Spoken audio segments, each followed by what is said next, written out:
안녕하세요. 다산에듀의 이창선 교수입니다. 자, 이번 시간에는 소방시설공사업법 시행령에 대해서 같이 공부해 보도록 하겠습니다.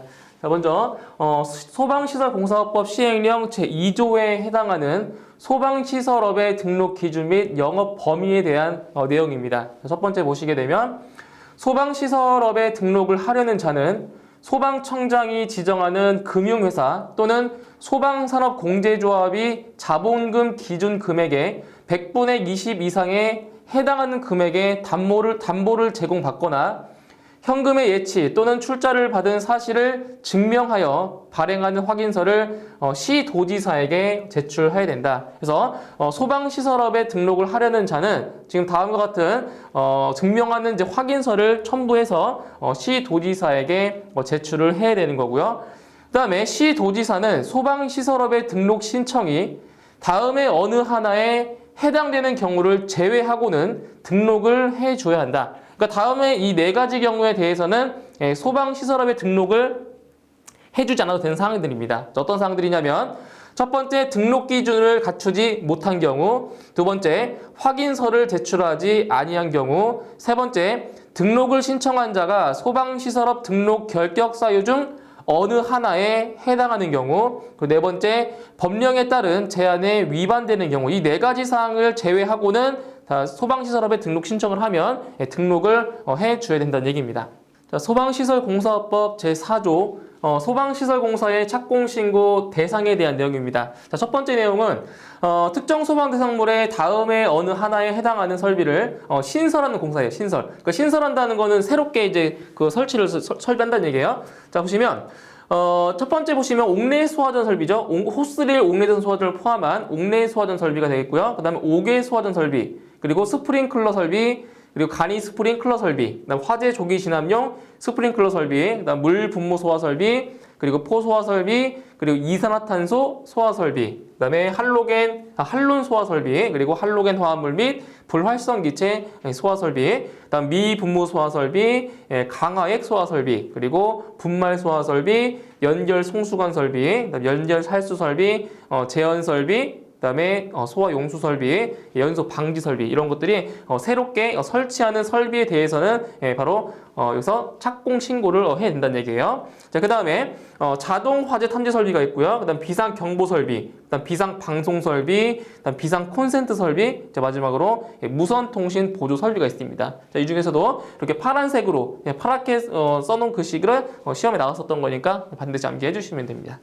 자, 그다음 두 번째로는 자, 특정 소방 대상물의 다음에 어느 하나에 해당하는 설비 또는 구역 등을 증설하는 공사예요. 증설. 그러니까 새롭게 신설하는 것이 아니라 증설한다는 거는 늘리는 거잖아요. 그죠? 늘리는 거예요. 첫 번째, 옥내 소화전 설비, 그 다음에 옥외 소화전 설비가 있고요. 그 다음에 스프링클러 설비, 간이 스프링클러 설비, 물 분무 소화 설비의 방호 구역, 그리고 자동 화재 탐지 설비의 경계 구역, 그 다음 제연 설비의 제연 구역, 연결 살수 설비의 살수구역, 그리고 연결 송수관 설비의 송수구역, 비상 콘센트 설비의 전용회로, 마지막으로 연소 방지 설비의 살수구역에 대해서는 바로 착공 신고를 해야 되는 겁니다. 착공 신고예요. 자, 그 다음에 특정 소방 대상물에 설치된 소방시설 등을 구성하는 다음에 어느 하나에 해당하는 것에 전부 또는 일부를 개설, 이전 또는 정비하는 공사. 자, 단 고장 또는 파손 등으로 인하여 작동시킬 수 없는 소방시설을 긴급히 교체하거나 보수해야 하는 경우에는 신고하지 않을 수 있다라고 했어요. 그래서 이 아래 보시면 수신반, 소화 펌프, 동력 제어반 또는 감시 제어반, 자, 이러한 대상에 대해서도 마찬가지로 착공 신고를 해야 되는 겁니다. 이거 시험 잘 나오는 겁니다. 수신반, 소화 펌프, 동력 제어반 세 가지예요. 자, 그 다음 소방시설공사법 시행령 제5조 완공검사를 위한 현장 확인 대상 특정 소방대상물의 범위입니다. 그러니까 이거는 뭐냐면 자, 다음에 해당하는 그 시설에 어떤 설비를 설치했을 때 완공검사예요. 완공검사를 위해서 현장에서 직접 확인을 해야 되는 그러한 대상들입니다. 자, 보세요. 첫 번째, 자, 문화 및 집회시설이 있고요. 그 다음 종교시설, 그 다음 판매시설, 그 그다음 노유자 시설, 그다음 수련 시설, 운동 시설, 그리고 숙박 시설, 창고 시설, 지하 상가 및 다중 이용업소. 이런 곳에는 가서 현장 확인 대상이 된다는 얘기고요. 그다음에 두 번째, 다음에 어느 하나에 해당하는 설비가 설치되는 특정 소방 대상물이에요. 첫 번째로는 스프링클러 설비 등, 그리고 물 분무 등 소화 설비입니다. 근데 여기서 호스릴 방식의 소화 설비는 제외라고 했고요. 그 다음에 세 번째, 연면적 10,000제곱미터 이상이거나 11층 이상인 특정 소방 대상물, 아파트는 제외예요. 중요해요. 아파트 제외고요. 그 다음에 가연성 가스를 제조, 저장 또는 취급하는 시설 중 지상에 노출된 가연성 가스 탱크의 저장 용량 합계가 1,000통 이상인 시설. 자, 이런 시설에 대해서는 바로 완공 검사를 위해서 현장에서 직접 확인을 해야 되는 그러한 대상들입니다. 자, 마찬가지로 이렇게 파란색으로 써 있는 부분들은 시험에 나온 적이 있으니까 필수적으로 암기를 하셔야 되는 부분입니다. 자, 그다음 소방시설공사업법 시행령 제6조 하자 보수 대상 소방시설과 하자 보수 보증 기간이 나왔습니다. 자, 여기서는 하자 보수 보증 기간이 두 가지예요. 자, 2년이 있고요, 3년이 있어요. 보증 기간이 얘기하는 거예요. 그래서 하자 보수 보증 기간이 2년에 해당되는 것은 피난 기구, 유도 등, 유도 표지, 비상 경보 설비, 그다음 비상 조명 등 비상 방송 설비, 무선 통신 보조 설비, 이렇게 7가지의 설비들이 하자 보수 보증 기간에 2년에 해당이 되는 거고요. 이제 하자 보수 보증 기간 3년에 해당되는 것들은 자동 소화 장치가 있어요. 그다음 옥내 소화전 설비, 스프링클러 설비, 간이 스프링클러 설비, 물 분무 등 소화 설비, 옥외 소화전 설비, 그리고 자동 화재 탐지 설비, 상수도 소화 용수 설비가 있고요. 마지막으로 무선 통신 보조 설비를 제외한 소화 활동 설비가 모두 하자 보수 보증 기간이 3년에 해당이 되는 겁니다. 이렇게 해서 자, 그러니까 보증 기간이 2년에 해당되는 것과 3년에 해당되는 것을 잘 구분하셔야 돼요. 여기 시험에 잘 나오는 내용들이에요. 꼭 기억해 주시고요. 자, 소방시설공사업법 제10조. 자, 시행령 10조 공사 감리자 지정 대상 특정 소방 대상물의 범위입니다. 보시면 자, 공사 감리자를 직접 지정해야 되는 그러한 대상들이 나와 있어요. 예, 감리자예요. 자, 첫 번째, 옥내 소화전 설비를 신설, 개설 또는 증설하는 경우. 그다음 두 번째, 스프링클러 설비. 자, 캐빈 인력 간이 스프링클러 설비는 제외고요. 스프링클러 설비 등을 신설, 개설하거나 방호 방수 구역을 증설할 때. 그다음 세 번째, 물 분무 등 소화 설비, 호스릴 방식의 소화 설비는 제외고요. 자, 물 분무 등 소화 설비를 신설, 개설하거나 방호 방수 구역을 증설할 때.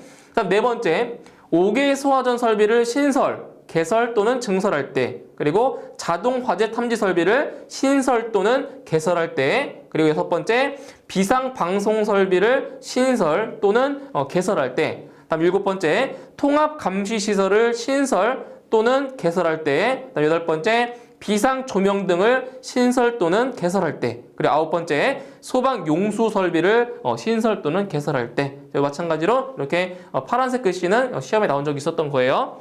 자, 그 다음에 10번째, 다음의 소화활동 설비에 대하여 시공을 할 때, 자, 이런 경우도 마찬가지로 공사 감리자를 지정해야 되는 대상들이에요. 첫 번째, 재현 설비를 신설, 개설하거나 재현 구역을 증설할 때. 두 번째, 연결 송수관 설비를 신설 또는 개설할 때. 그다음 세 번째, 연결 살수 설비를 신설, 개설하거나 송수 구역을 증설할 때. 그다음 네 번째, 비상 콘센트 설비를 신설, 개설하거나 전용 회로를 증설할 때. 다섯 번째, 무선 통신 보조 설비를 신설 또는 개설할 때. 그다음 여섯 번째, 연소 방지 설비를 신설, 개설하거나 살수 구역을 증설할 때. 자, 이것도 마찬가지로 공사 감리자를 지정해야 되는 대상입니다. 자, 여섯 번째, 공사업법 시행령 20조에 대한 사항입니다. 업무의 위탁에 대한 내용이죠. 자, 첫 번째, 자, 소방청장은 소방기술자, 실무교육에 관한 업무를 소방청장이 지정하는 실무교육기관 또는 한국소방안전원에 위탁한다. 그래서 실무교육에 관한 업무를 바로 실무교육기관이나 한국소방안전원에 위탁할 수가 있다는 겁니다. 여기 또 시험에 나온 적이 있었던 사항들이에요. 다음 두 번째, 소방청장은 다음의 업무를 소방시설업자협회에 위탁한다. 자, 어떤 사항들이었냐면, 자, 기존에는 이제 두 가지 사항이었는데, 여기 한 가지가 더 추가가 됐습니다. 자, 방염 처리 능력 평가 및 공시에 관한 업무. 두 번째, 시공 능력 평가 및 공시에 관한 업무. 이 두 가지 사항에 대해서는 기존에 위탁했던 내용들이고요. 자, 새로 신설된 부분이 있어요. 소방시설업 종합정보 시스템의 구축과 운영에 관한 사항까지 소방시설업자협회에 위탁할 수가 있다라는 겁니다. 자, 그 다음 세 번째, 시도지사는 다음의 업무를 소방시설업자협회에 위탁한다가 되는 거죠. 위탁할 수 있다. 자, 네 가지 사항이 있어요. 소방시설업 등록 신청의 접수 및 신청 내용의 확인에 관한 업무를 위탁할 수 있고요. 그다음 두 번째, 소방시설업 등록사항 변경 신고의 접수 및 신고 내용의 확인. 그다음 세 번째, 소방시설업 휴업, 폐업 또는 재개업 신고의 접수 및 신고 내용의 확인. 그다음 네 번째, 소방시설업자의 지위승계 신고의 접수 및 신고 내용의 확인. 이 네 가지 사항에 대해서는 시도지사가 소방시설업자협회에 위탁할 수가 있는 네 가지 사항입니다. 그 다음 네 번째, 소방청장은 소방기술과 관련된 자격, 학력, 경력의 인정 업무를 소방시설업자협회 그리고 소방기술과 관련된 법인 또는 단체에 위탁할 수가 있다라는 겁니다. 이렇게 해서 업무의 위탁 사항에 대해서도 암기를 해 두셔야 되는 사항들입니다.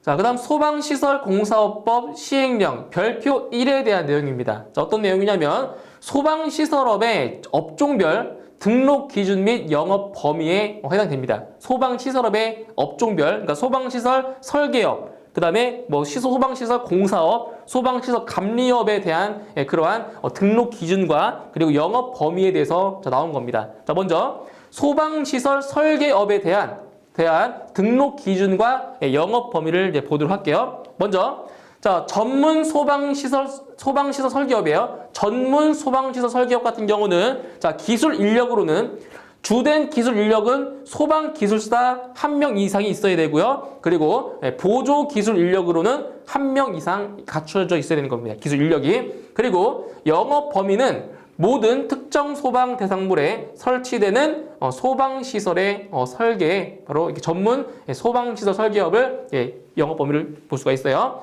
그 다음에 일반 소방시설 설계업에서는 자, 먼저 기계 분야 먼저 볼게요. 기계 분야랑 전기 분야가 달라요.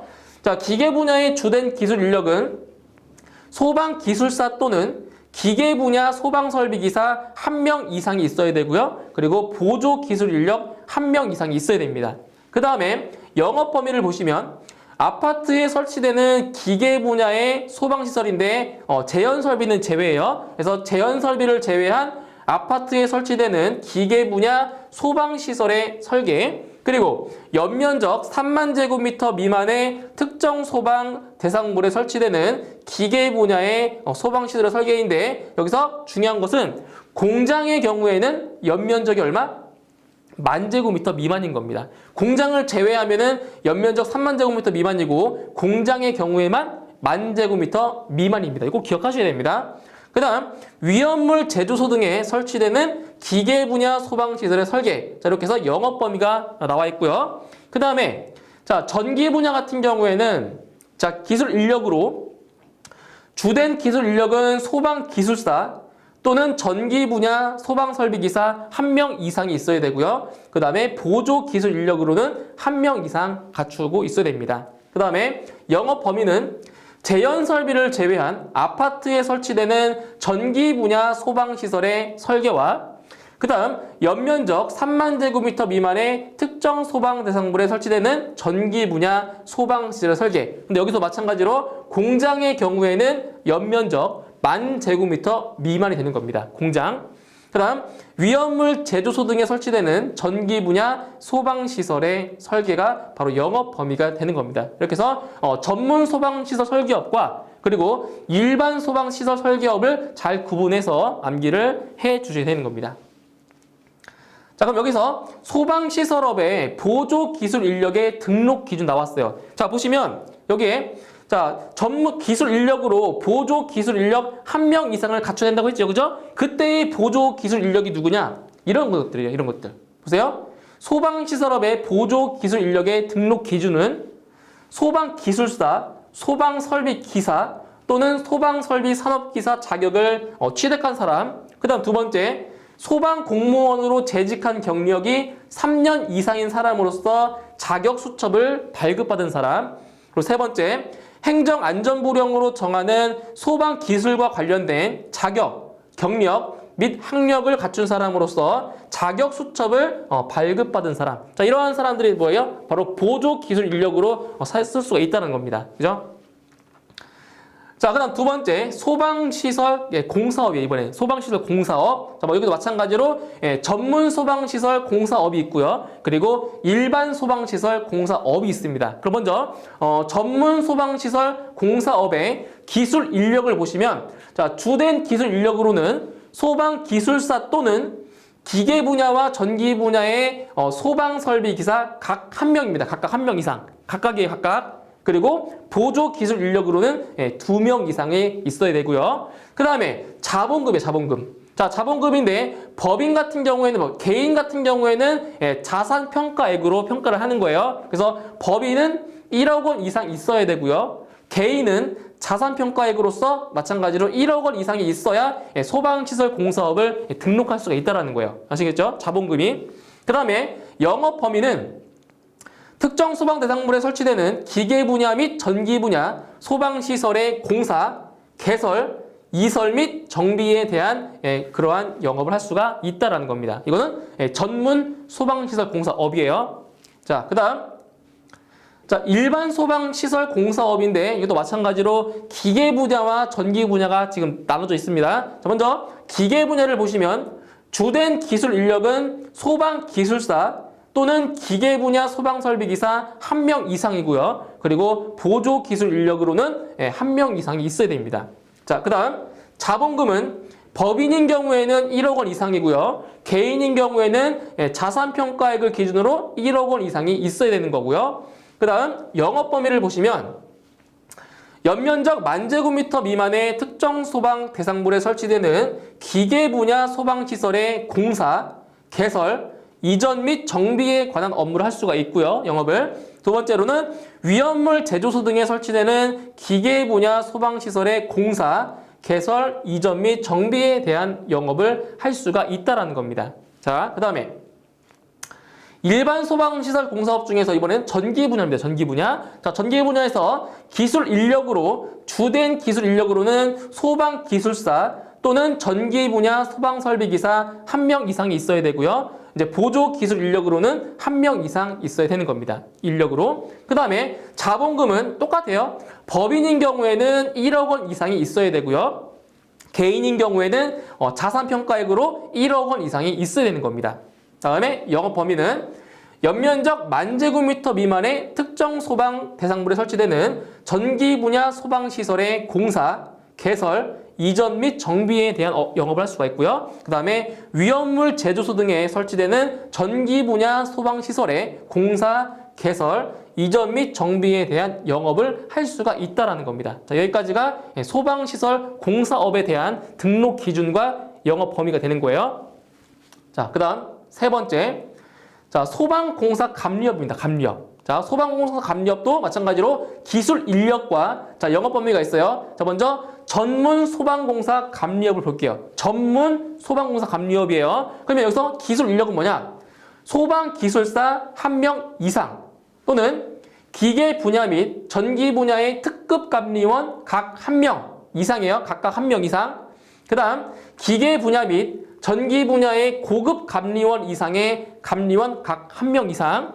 그리고 기계 분야 및 전기 분야의 중급 감리원 이상의 감리원 각 1명 이상. 그리고 기계 분야 및 전기 분야의 초급 감리원 이상의 감리원 각 1명 이상이 있어야 되는 거고요. 자, 영업 범위로는 모든 특정 소방 대상물에 설치되는 소방시설 공사의 감리에 대한 영업을 할 수가 있습니다. 바로 전문 소방공사 감리업이고요.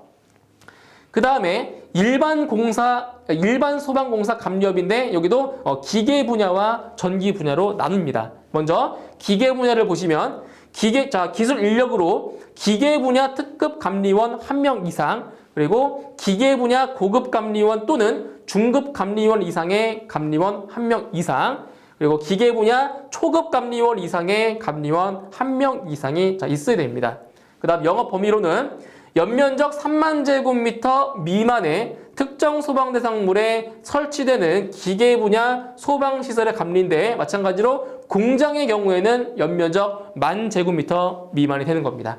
그 다음 아파트에 설치되는 기계 분야의 소방시설의 감리, 여기도 재현 설비는 제외가 되는 거예요. 기계 분야에서는. 그리고 위험물 제조소 등에 설치되는 기계 분야 소방시설의 감리를 할 수가 있는 겁니다. 자, 다음 전기 분야를 보시면, 전기 분야의 기술 인력으로는 전기 분야 특급 감리원 1명 이상, 그리고 전기 분야 고급 감리원 또는 중급 감리원 이상의 감리원 1명 이상, 그리고 전기 분야 초급 감리원 이상의 감리원 1명 이상이 있어야 되고요. 자, 영업 범위로는 연면적 3만 제곱미터 미만의 특정 소방 대상물에 설치되는 전기 분야 소방시설 감리고요. 여기도 공장인 경우에는 연면적 10,000 제곱미터 미만에 되는 겁니다. 그 다음에 아파트에 설치되는 여기는 전기 분야예요. 아파트에 설치되는 기계가 아니라 전기 분야예요. 전기 분야의 소방시설의 감리고요. 그 다음에 위험물 제조소 등에 설치되는 전기 분야 소방시설의 감리에 대한 영업을 할 수가 있다라는 겁니다.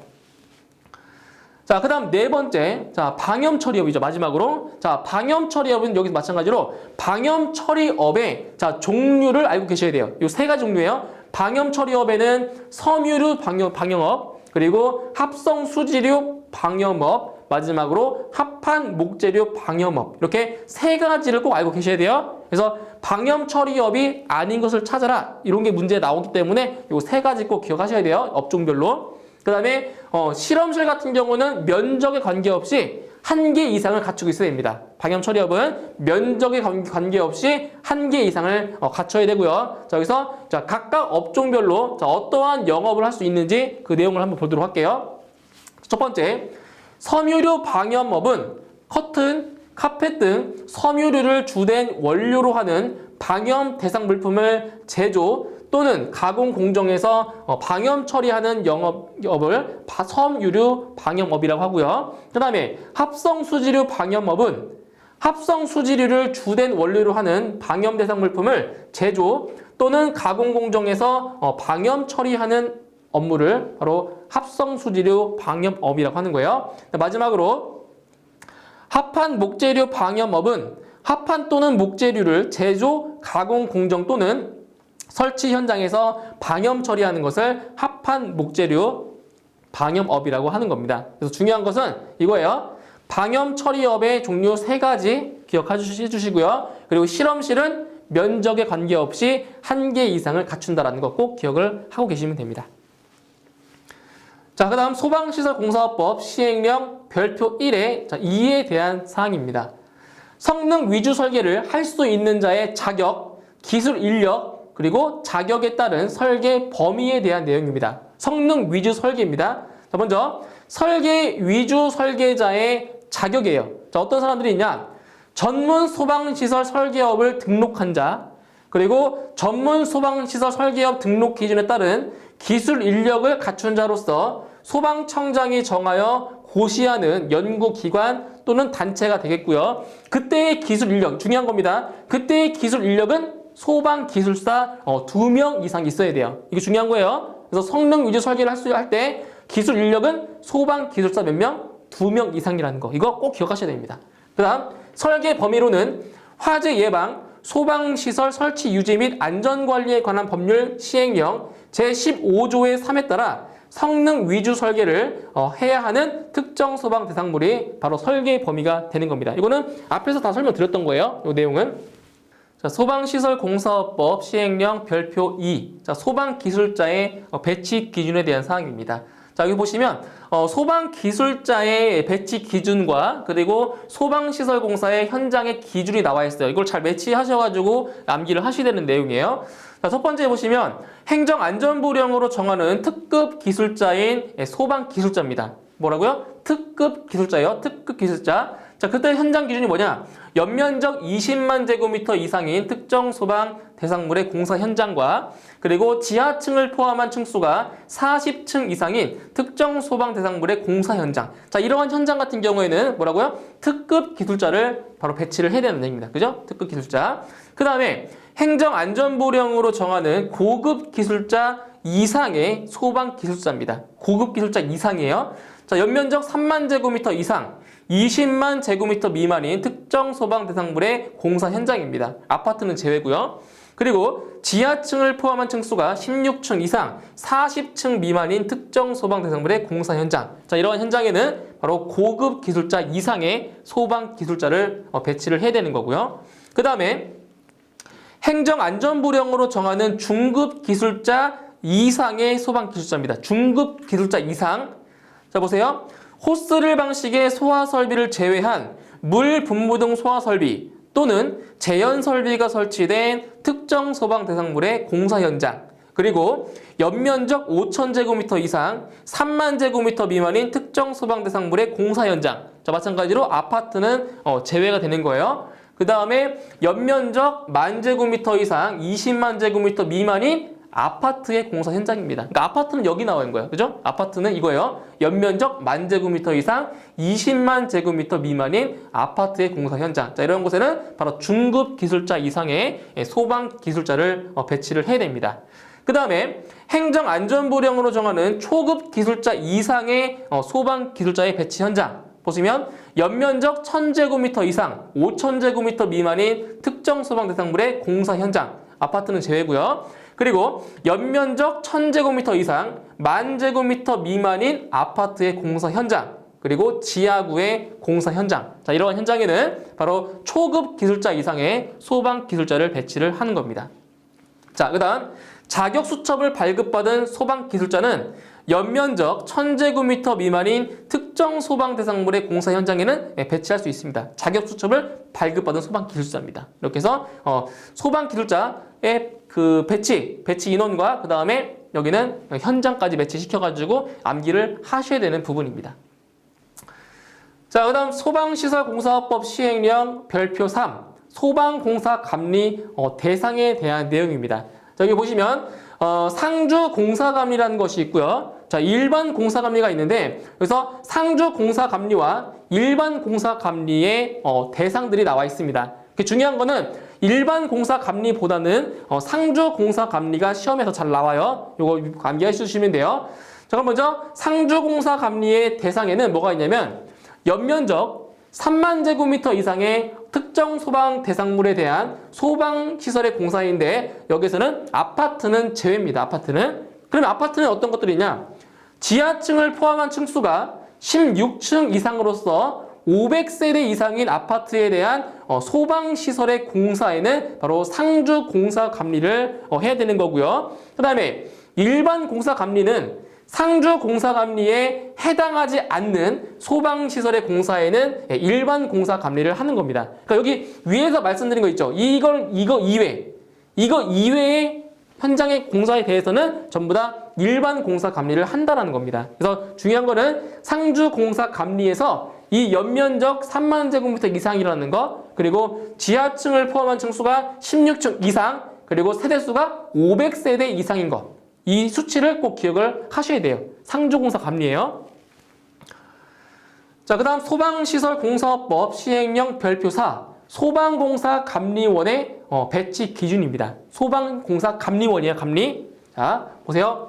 자, 감리원의 배치 기준에서 책임감리원이 있고, 자, 그 다음 보조감리원이 있어요. 그럼 책임감리원이 더 주가 되겠죠. 그죠? 그럼 먼저 행정안전부령으로 정하는 특급 감리원 중에서 소방기술사 책임감리원이에요. 그리고 행정안전부령으로 정하는 초급 감리원 이상의 소방공사 감리원. 자, 이러한 경우에 소방시설 공사의 현장 기준을 보시면 연면적 20만 제곱미터 이상인 특정 소방 대상물의 공사 현장, 그리고 지하층을 포함한 층수가 40층 이상인 특정 소방 대상물의 공사 현장에는 바로 책임감리원, 소방기술사, 그리고 보조감리원으로는 초급 감리원 이상의 소방공사 감리원을 배치를 시켜주는 겁니다. 이런 내용들이에요.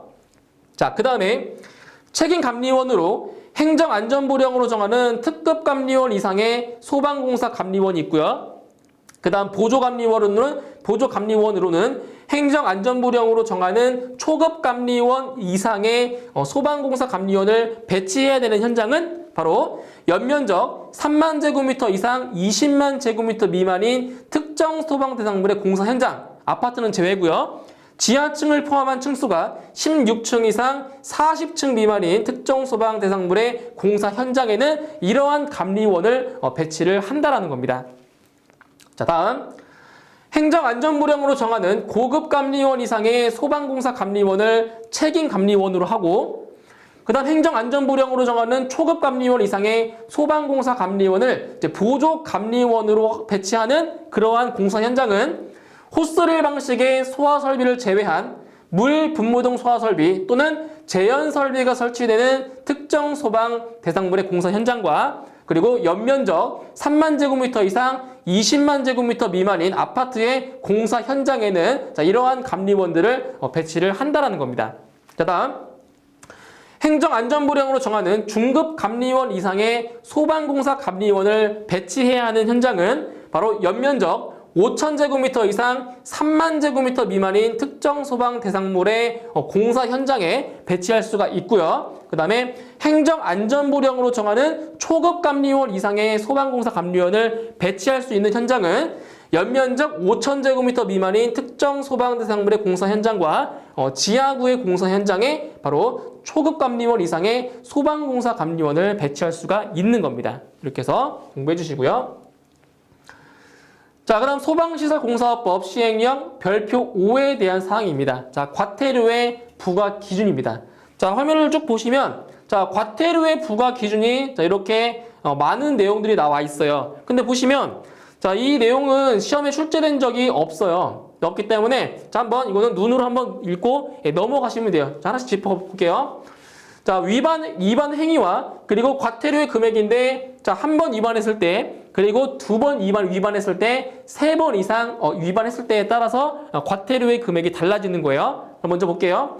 등록사항의 변경 신고, 소방시설업의 휴업 및 폐업 또는 재개업 신고, 지휘승계 신고, 착공 신고, 공사감리자의 지정 신고를 하지 않거나 거짓으로 한 경우에는 60만 원, 100만 원, 200만 원의 과태료가 부과가 되는 거고요. 그 다음에 관계인에게 지휘승계, 행정처분 또는 휴업, 폐업의 사실을 거짓으로 알린 경우에는 마찬가지 60만 원, 1회는 60만 원, 2회에 100만 원, 그리고 3회 이상은 200만 원의 과태료가 부과가 되는 거예요. 그 다음 하자 보수에 관련된 서류를 보관하지 않은 경우에는 위반 횟수에 관계없이 200만 원의 과태료가 부과되고요.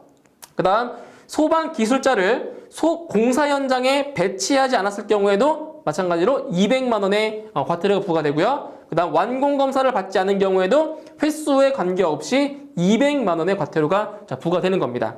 다음 3일 이내에 하자를 보수하지 않거나 하자 보수 계획을 관계인에게 거짓으로 알린 경우에는 자 보세요.